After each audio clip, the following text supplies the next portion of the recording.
This is the Loan Creator YouTube. We hope this video helps. You start by signing into the email account where you want the new number attached. Once logged in, go straight to the profile or account settings. This is where phone data lives.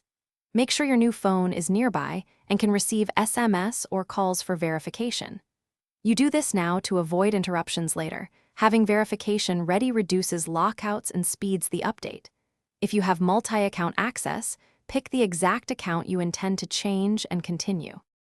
You will select Edit or Add next to Phone or Security. Enter the new number exactly, including the country code, because systems reject mismatched formats. Once entered, request the verification code. Expect an SMS or an automated call within minutes. When the code arrives, type it into the confirmation field promptly to confirm ownership. This step proves you control that number. Without it, the address won't update. If you use an authenticator, make sure linked methods remain accessible to you.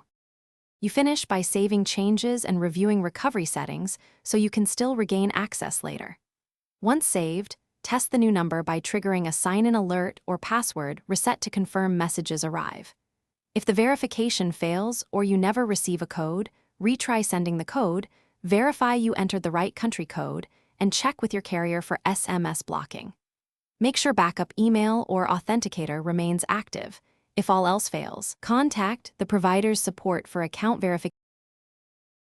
Thanks for watching. Consider subscribing if we helped you.